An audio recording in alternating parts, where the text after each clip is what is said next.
I've set out to make this abandoned 80s mini bike into a monster. It already has 10 times more power than it originally had, but it's not enough. So I'm installing the biggest piston I could find. But to no one's surprise, it all started going from bad to worse. It's not supposed to be like that. Do you think we'll get it running today? Now smash that subscribe button and let's get into it. Oh, bobber kurva. G-Moto, the sponsor me, have sent me a care package for the Monster Cross. Let's dig in, let's see what's there. The bars for the Monster Cross, chain guard, chain slider steering bearings, air filter. By the way, I also built a 640cc Himalayan with an engine swap. Gonna cover it. Go check it out on YouTube. If you go to their store and you use code MANCAVE, you get 10% off. They have bike parts, riding gear, accessories, all you want bike related. Go check it out. Absolutely not the right time to do it, but I cannot wait. I'm like a kid when I get new things, I wanna play. We'll see, maybe later on we'll have a full-size bars instead of the small bars. I don't know if we need them, but for now this looks cool. I like it. In the previous video, I welded in a reinforcement tube in the frame. For what's next, we won't need that. This is gonna have to wait a little bit because first I need to understand where to put the seat and where the tank is gonna live. I know that the engine is gonna push the tank slightly upwards, so I need to put in the back the original engine and see how far exactly it pushes it. Oh boy, this is not quite what I was hoping for, but there's a solution for all problems. The fuel tank on the front is a little bit high because it's sitting on the top of the engine. Nothing to it. If you remember the first episode of building the bike, you will see that the hammer adjustment worked pretty well, so I guess that's what we're gonna do. By the way, you can also go and watch that episode right after you finish this one. Don't click away. I can even see that there's some scratches on the tank already, so it's probably where it hits. Alright boys, it's hammer time. Don't mind my jeans drying there, it was a really stormy day outside. It's actually been raining so much lately, I don't even know if I'm still in Spain. It is an absolute shame to do this, but you know. Ideally, I would cut out the inside of the gas tank and weld it closed, but there's fresh fuel in the tank and I don't have time to rebuild the whole garage after blowing it up by welding it. Let's see. Oh yeah, this is way better. I hope you didn't have to watch it or you closed your eyes because it was painful for me as well. Could I buy a different tank, cut it and make like a scavenger tank somewhere else? I could. Will I do it? I won't, because you're in ManCave Customs. By the way, if you like this video, make sure you click a like, leave a comment and subscribe to the channel. As you know, it helps a lot for the channel to grow, so help me out. Let's take this tank off and let's make some mounts in it. I'm all for simple solutions. I make basic mounts from nuts and weld them onto the frame. It's not a masterpiece, but it does the job. The back one's already ready, just need to do the front one, and we're gonna have a sturdy fuel tank. Let's weld it. Let's take the fuel tank off so we don't blow up the garage. Wouldn't want that, would we?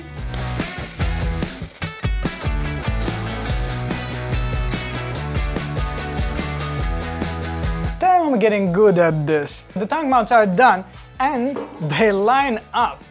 There we go, boys! What's next? So the forks, they're not mounted, they're actually just there for the looks. I bought these conical bearings and I have a hope, like a distant hope that it goes in there, but I did not measure anything. I just went on Amazon and said, buy. Minor adjustment tool. But first we need to remove the old bearing seats. So this would need to fit in there and there's no chance, not a single chance in the universe. I mean, I do have a solution for that, but that solution would take the rest of the video. You can let me know in the comments, what do you think about this, okay? So what I have is the whole freaking bike. It means that I need to cut this off, weld them together. I think it's insane. No, that's not an option, bro. Flash forward 2 months and I'm gonna be cutting and welding this probably on, but for now, we hope for something else. Go back, you devil. I think we can all agree that the 80s mudguard isn't quite it. I could always buy something, but first let's try and make it ourselves. I think no. That's what I think. I think no. Not good enough. We're gonna buy a different one. Yeah, this doesn't work for me.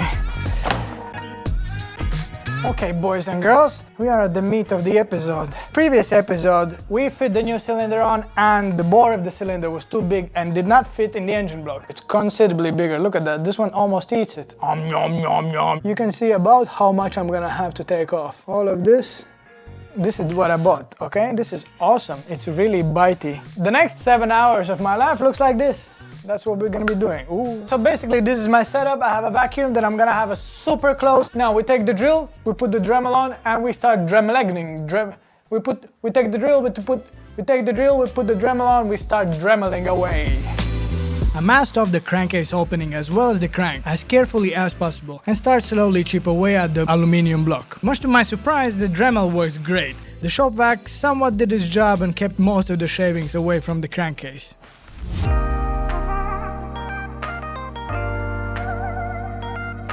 Good morning, gents. It looks like the sun has come out to just make fun of me because I messed up. I guess this is how a morning of full engine rebuild looks like. Ooh, yeah, I really messed up. I guess there are some engines where you can do this, but on this one the crank is too close and the case is too small and everything falls in, and eventually I just gave up. I'll finish boring the case out as much as I can like this and only then split the case. Let's get back to boring, I guess. Boring? Like, what do you mean? Like my content is boring? Anyways, bye. With the engine already full of metal shavings, I throw caution in the wind and go full at it. Soon enough, the cylinder fits. If you've not done this 10 times before, I always suggest you get this because these might be different lengths. So make this drawing, put the bolts in so you can put them back in the same order. It was all going great until I found this idiotic nut that requires some crown socket tool. I put the ratchet strap on in hopes that it does hold the flywheel from spinning. The DIY impact hammer method didn't work either. I guess it's time to invest in an electric impact gun and a few other long needed tools. After Jose has saved me for the 75th time with this impact gun, we are back in the business. I also made this little tool to open the bolt. So what I'm wondering is on which side of the engine case the gearbox lives, because I would like to keep the gearbox in one place instead of, you know. Oh, where did this go? If anything goes missing there, I'm completely lost. If any, I don't know, I'm nervous, bro. This is about how most of the projects end. You can find them in Marketplace a week later when people have given up and everything's in boxes. Fingers crossed it's not me. Good morning, guys. Your guys tired as heck because I went to the gym yesterday. Dangerous man. So I bought about a whole liter of brake clean and it's time to finally clean this engine up. With the block split and crank removed, I can properly clean up the opening for the cylinder and make it nice and round and make sure it actually fits. Wouldn't that be funny if I assembled the whole engine only to realize the cylinder doesn't actually fit? We're gonna agree that we did not see that. Boys and girls, we have success. The bore is definitely alright. Now, clean it and put it together. Nothing beats driving home after 3 hours in garage cleaning with the brake clean. You guys wonder why I don't drink. Beer is for pussies. I have brake cleaner and exhaust fumes. By the way, guys, shout out to SFM Performance for having 2 more brain cells that I have, because he was the kind soul that sent me all of this big bore kit, and he also had some more brain because he actually sent me the gasket kit. SFM Performance, you can find him on eBay. He has all the Zongshen parts for the big bore kits for these engines. So if you have this engine, go ahead and check him out. Let's hope that I have not forgotten anything outside or placed anything in the wrong order, especially when it comes to the gearbox. Nothing really moved, but fingers crossed. Let's put it together and let's hope for the best. There we go. I told you this comes in handy because most of the bolts are not the same length. Smart guy. Alright, the bolts are in, it's time to torque them up. 2 Ooga Doogas and we're done. Doing the Ooga Doogas on M6 bolts in aluminum block is stressful. 1 Ooga too much and you're tapping a new thread or welding a block. That is done. Note, righty tighty, righty loosey. If you know about that one, you know about all the misery of mechanics, but I'm pretty happy with how this went. Good morning, gents. The sun is up, but the mood unfortunately is not up. As I checked the engine today, it's sealed, but I think I have messed up big time, unfortunately. So I checked the gearbox of the engine to see how it rotates, and unfortunately, it rotates very heavy. Remember that one washer that fell out? Where did this go? I highly suspect that is it, because it should not be this hard. Now with the bolts undone, I can spin it with my fingers, so that means that we have messed up indeed big time. I'm so sorry guys, this is just the reality of doing these things. You mess up sometimes, and I messed up. I'm not gonna lie here, gearboxes look scary as heck, and I read the whole internet about this one. Hopefully, I found the problem is was dishwasher was in the incorrect place. Now we clean up all the gaskets, we put the engine back together, and hopefully, with all the fingers crossed, it works properly.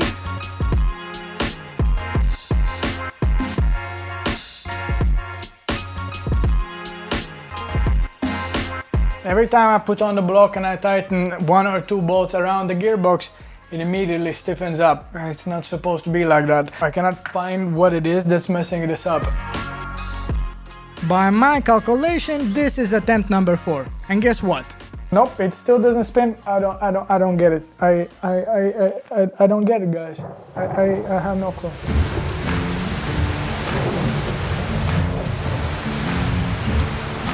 Again.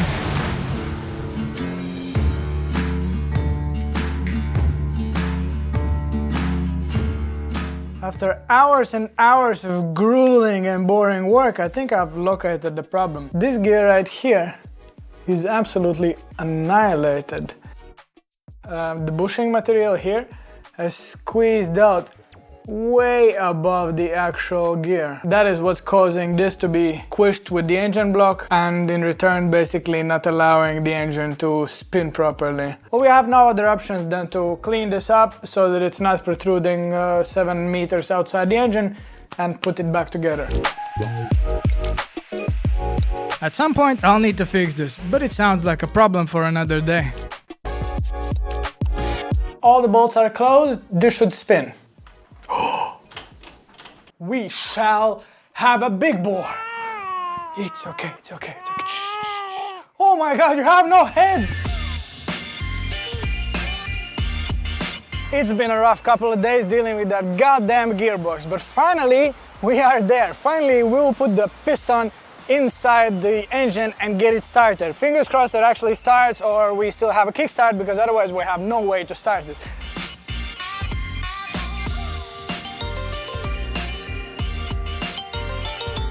Actually, while working with the head, I see that it could be ported and polished. So you guys let me know in the comments if we should port and polish this head in a later video to see if we can get even more power out of this.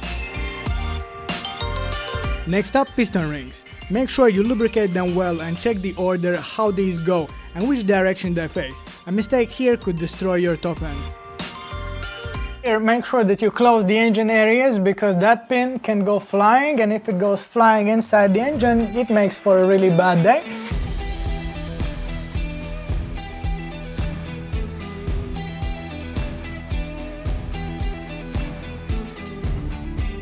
There are special tools for compressing piston rings to get them in the cylinder, but of course I have no such luxury, so I think around with the rings for about an hour to get them properly in. Next up, torque the head, install the valve train and do the valve clearances. But then... Well gentlemen, good news finally! It would appear that I've messed up again. When I spin the engine, it makes a crackling noise at the top dead center. I'm not entirely sure, but I think that is metal gasket being too small for the piston to go through. You can see that the intake valve has made contact with something on a corner. It is the furthest corner from the piston, so it's not hitting the piston. Basically, it means that it's hitting the other valve. Could be that I'm off in timing. I cannot check timing at the moment because I cannot take off the stator because I don't have impact gun. Horrible freaking time. This is Saturday. The video needs to be live tomorrow. I don't have a clue how to do it, guys. No idea.